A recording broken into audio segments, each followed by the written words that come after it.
Think about it. All of us are living a lie online. We're all living this social media bubble, and you have these perfectly curated Instagram stories, Instagram profiles, Facebook profiles and stories, where we see the best version of people because that's what they put out online. We'd all do it ourselves also. You post the photos of your last trip to Florida, or your last vacation. You post the best things about being at home, back home with your family for Christmas. All these things, while they may be true in the moment, are not necessarily what people experience throughout their lives constantly.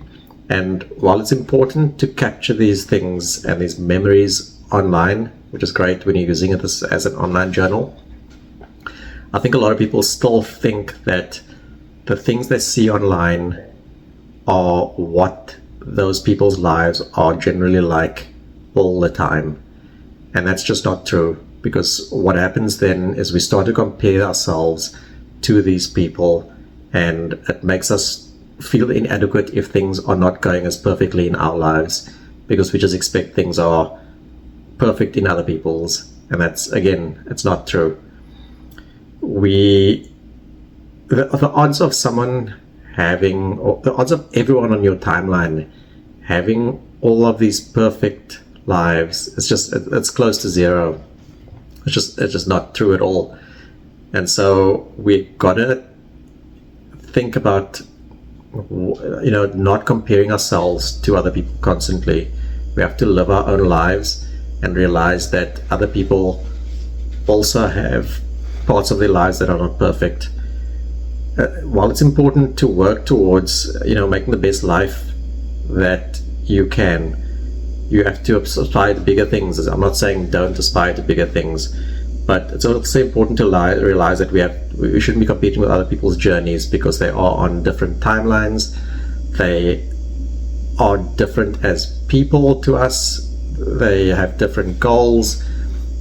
We are all individuals that don't have the same timeline to achieving things.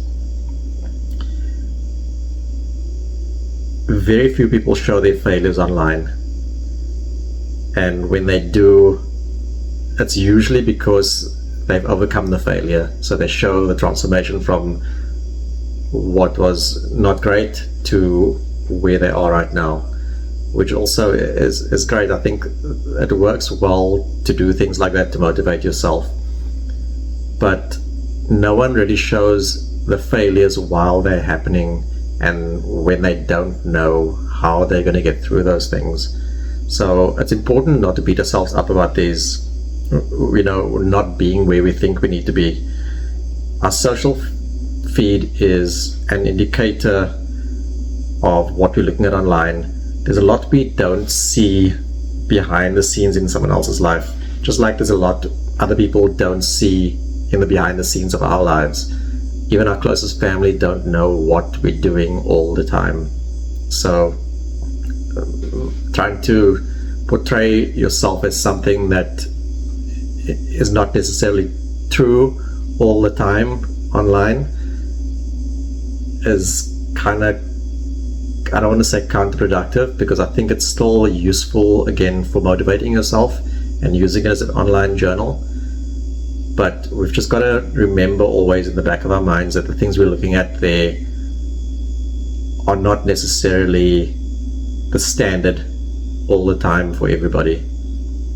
Like I was saying, the social media, our feeds are an indicator of what we're looking at online. So the algorithm is designed this way, is designed to work this way. And it's the same as in real life. What we give our attention to online or in real life generally comes back to us.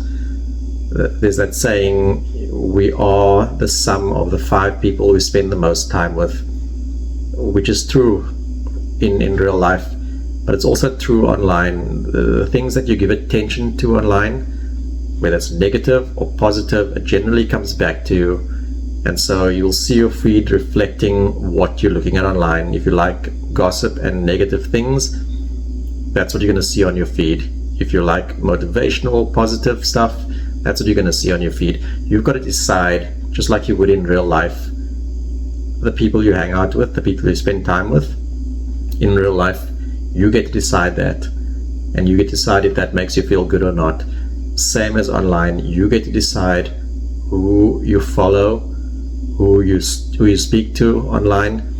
The choice is yours. You don't have to follow people just because you think everyone else is following these people. You choose who you want to have, populate your feed, because that's really what you should be looking at as things that that motivate you or that make you feel good, not things that make you feel bad. So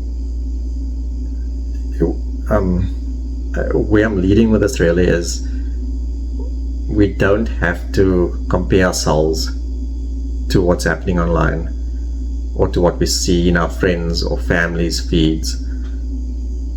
We have to use our, we don't need we shouldn't be looking at, I keep saying comparing ourselves, but it's really, it's more than that. It's looking for validation that our lives are as good as we think other people's lives are. So that's really my thought for now. I don't think I need to take it any further than that. I think we're in this bubble, this social media bubble that is not real, and we use that for validation in our lives, and we use it for comparison in our lives, and it causes us to not feel good about ourselves. So take from that what you will. Thanks again for watching. I appreciate all of you.